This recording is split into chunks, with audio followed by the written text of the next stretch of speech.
নমস্কার, আমি সুকান্ত শাস্ত্রী। আমার মহান ভারত চ্যানেলের পক্ষ থেকে সকলকে জানাই স্বাগতম। আমার আজকের গবেষণার বিষয় সিংহ রাশি।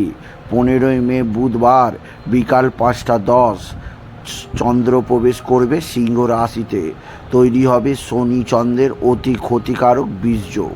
5টি বিষয়ে সতর্ক থাকুন। 3টে দিন 15, 16, 17। হ্যাঁ, ঠিকই ধরেছেন। আজকের এই ভিডিওয়ে আমি আমার মহান ভারত চ্যানেলের সাবস্ক্রাইবার আর যে সমস্ত ব্যক্তিরা প্রথমে এই ভিডিওটি দেখছেন তাদের জানাবো, বন্ধু, আপনি যদি সিংহ রাশির নারী পুরুষ হন তাহলে হঠাৎ করে 15, 16, 17 আপনার জীবনে কিছু না কিছু অস্থির পরিস্থিতি আসতে পারে। কেননা কাল 15 তারিখ বুধবার বিকাল 5:10 চন্দ্র প্রবেশ করবে আপনার সিংহ রাশিতে, যা সত্যি উল্লেখযোগ্য ঘটনা। কিন্তু চন্দ্র থাকবে গ্রহরাজ মহারাজ শনির দৃষ্টিতে। তৈরি হবে শনি চন্দ্রের অতি ক্ষতিকারক বীজযোগ। আর এই বীজযোগের প্রভাবে আপনার জীবনে নানা ধরনের অস্থির পরিস্থিতি আসবে। কী অস্থির পরিস্থিতি আসতে পারে তা জানতে ভিডিওটি শেষ পর্যন্ত দেখুন। তবে তার আগে বলি, আমার এই মহান ভারত চ্যানেলটি অবশ্যই সাবস্ক্রাইব করুন, পাশে থাকা বেল আইকনটি অবশ্যই প্রেস করুন, যাতে এই যে ধরনের ভিডিওগুলো আমি আপলোড করছি তার নোটিফিকেশান প্রথম আপনার কাছে গিয়ে পৌঁছায়। আসুন এবার আমি বিস্তারিত ফলাদেশে প্রবেশ করি। শনি চন্দ্র পরস্পর অ্যান্টি গ্রহ। শনি সবসময় মানুষকে বিপদের মধ্যে ফেলতে চায়। শনি সবসময় মানুষকে নানাভাবে অস্থির পরিস্থিতির মুখে রাখে। তাই শনি চন্দ্রের বীজযোগ সবসময় মানব জীবনের পক্ষে অস্বস্তিকর।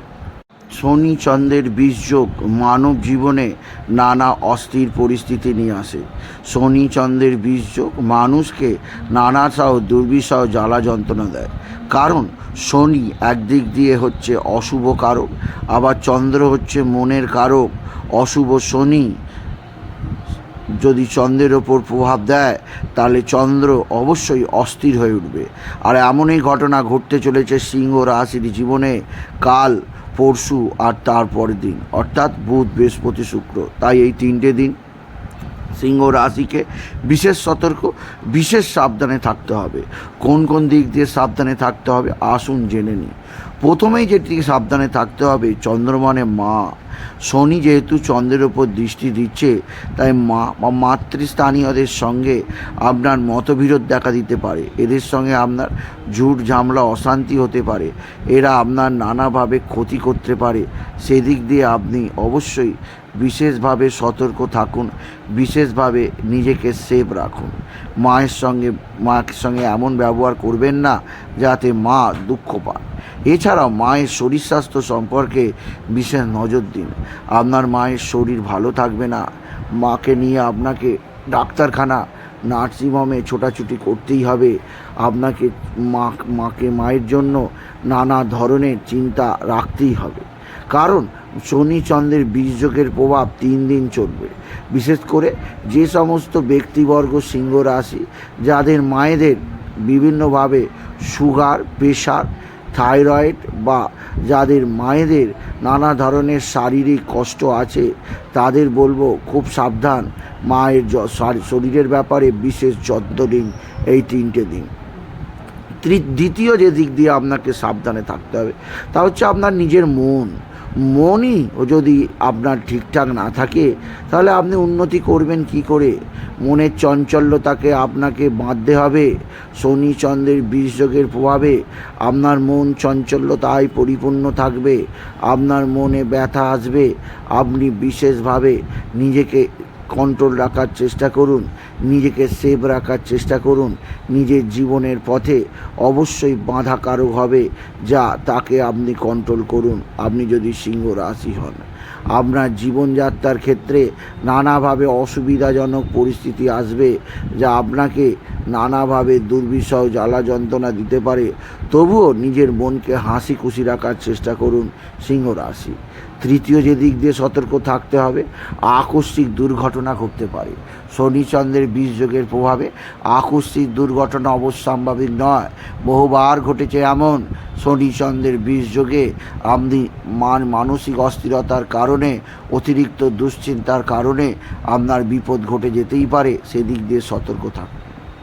এছাড়াও সতর্ক থাকুন আপনার নিজের কর্মের দিক দিয়ে, কর্মস্থানে নানা ক্ষতি সাধিত হতে পারে, কর্মের নতুন শত্রুতা আসতে পারে বা শত্রুতার কারণে ভারী ধরনের আর্থিক লস হতে পারে, সেদিক দিয়ে নিজেকে সেফ রাখার চেষ্টা করুন।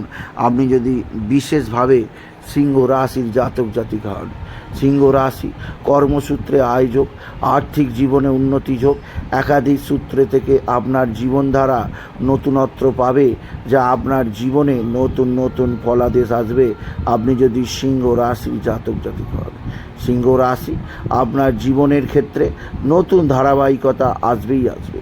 এছাড়াও যে দিক দিয়ে আরও একটি আপনাকে সতর্ক বাণী দেবো, তা হচ্ছে শনিচন্দ্রের বিষযোগে আপনার অতিরিক্ত উচ্ছ্বাস আসতে পারে বা আপনার অতিরিক্ত নৈরাশ্যতা আসতে পারে।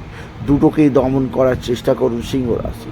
তবে এই শনিচন্দ্রের বিষযোগকে দমন করতে গেলে আপনাকে বিশেষভাবে একটি মহামন্ত্র জপ করতে হবে, সেটি হচ্ছে নারায়ণ মন্ত্র।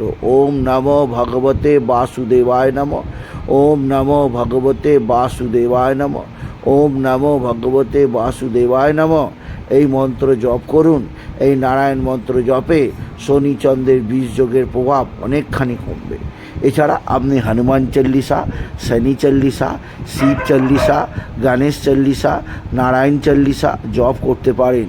এতেও আপনার শনিচন্দ্রের বিষযোগের অশুভ প্রভাব অনেকাংশে কমে যাবে, জীবনে আসবে আনন্দকর মুহূর্ত। তবুও কাল বিকাল 5টা 10 পর থেকে যে শনিচন্দ্রের বিষযোগ তৈরি হচ্ছে, তা থেকে নিজেকে সেভ রাখুন আর নিজেকে অবশ্যই নিজের মধ্যে আরও বেশি আত্মকেন্দ্রিক রাখুন। তাই বলি, যদি ভিডিও ভালো লাগে সিংহ রাশির জাতক জাতিকা ভিডিওটিকে আরও বেশি শেয়ার করে দেবেন। আপনি কিছু কামান অবশ্যই করবেন, ছোট করে একটা লাইক দেবেন। এটুকু ভিডিও শেষ করলাম। নমস্কার, ধন্যবাদ।